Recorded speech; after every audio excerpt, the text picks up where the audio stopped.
नमस्कार, मैं हूं सौरभ दीक्षित और आप देख रहे हैं बिस्तक। सोने की कीमतों में लगातार गिरावट देखने को मिल रही है। सोने की कीमत अपने ऑल टाइम लेवल से 6500 रुपए नीचे आ चुकी है। चांदी की कीमत में भी करीब 500 रुपए की गिरावट देखने को मिली है।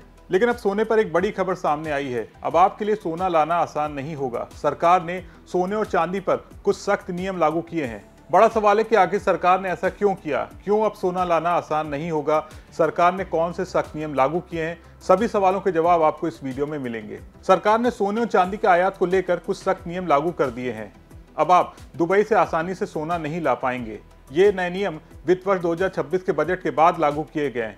ये नियम उन चीजों पर लागू होंगे जो पूरी तरह से तैयार नहीं है, जैसे कि आधे बने हुए सोने, चांदी या पाउडर के रूप में मौजूद चीजें। ऐसे सोने का ज्यादातर इस्तेमाल इंडस्ट्री में होता है, जैसे कि ज्वेलरी बनाने या दूसरी चीजें तैयार करने में। लेकिन अब इन चीजों को आयात करना आसान नहीं होगा। नए नियमों के मुताबिक अब सोना और चांदी सिर्फ कुछ खास एजेंसियां ही आयात कर सकेंगी। इसके अलावा कुछ खास ज्वेलर्स और भारत यूएई के बीच हुए समझौते के तहत परमिट वाले लोग ही इन्हें ला पाएंगे, यानी आम लोग अब दुबई से सीधे सोना नहीं ला पाएंगे। सरकार ने इस पर सख्त रोक लगा दी है। भारत और यूएई के बीच एक समझौता है जिसके तहत भारत हर साल 200 मीट्रिक टन सोना 1% कम टैक्स पर आयात कर सकता है।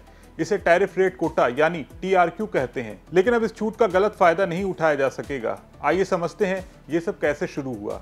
वित्त वर्ष 2026 के बजट में सरकार ने HS कोड बदलने की बात कही थी। HS कोड एक तरह का नंबर होता है जिससे ये पता चलता है कि कौन सी चीज आयात या निर्यात हो रही है। सरकार ने सोने, चांदी और 99% से ज्यादा प्लैटिनम वाली चीजों के लिए नए HS कोड बनाने का फैसला किया। इसका मकसद था सोने और चांदी के आयात को अच्छे से ट्रैक किया जा सके। लेकिन कुछ लोग इस सिस्टम का गलत फायदा उठा रहे थे। वो दुबई से 99% शुद्ध सोना लाते थे, लेकिन उसे प्लैटिनम बताकर कम टैक्स देते थे। भारत यूएई समझौते के तहत कुछ चीजों पर टैक्स में छूट मिलती है और इन लोगों ने इसी छूट का गलत इस्तेमाल किया।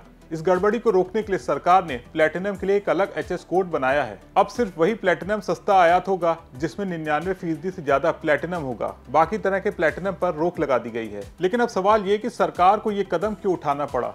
दरअसल कुछ लोगों ने नियमों का गलत फायदा उठाकर टैक्स चोरी की। वो सोने को प्लैटिनम बताकर कम टैक्स दे रहे थे, जिससे सरकार को नुकसान हो रहा था। एक अधिकारी ने बताया, नए HS कोड बनाने का मकसद यही है कि प्लैटिनम के नाम पर सोने का आयात ना हो। इससे कस्टम ड्यूटी और आयात के नियमों में तालमेल बना रहेगा। इन नए नियमों से सोने और चांदी के आयात में पारदर्शिता आएगी। जो लोग गलत तरीके से सस्ता सोना ला रहे थे, अब वो ऐसा नहीं कर पाएंगे। सरकार का मानना है इससे सिस्टम में सुधार होगा और टैक्स चोरी पर लगाम लगेगी। कुल मिलाकर अगर आप दुबई से सोना लाने की सोच रहे हैं तो अब ये आसान नहीं होगा। अब सिर्फ कुछ खास एजेंसियां और परमिट वाले लोग ही सोने का आयात कर सकेंगे, यानी मार्केट में सस्ता सोना मिलना मुश्किल हो सकता है। लेकिन ये कदम लंबे वक्त में अच्छा हो सकता है, क्योंकि इससे टैक्स सिस्टम में पारदर्शिता आएगी और गलत काम करने वालों पर रोक लगेगी। आपको ये नए नियम कैसे लगे? क्या आपको लगता है इससे टैक्स चोरी रुकेगी? हमें कमेंट में जरूर बताएं। और हाँ, ऐसी जरूरी खबरों के लिए बिस्तक को सब्सक्राइब करना ना भूलें।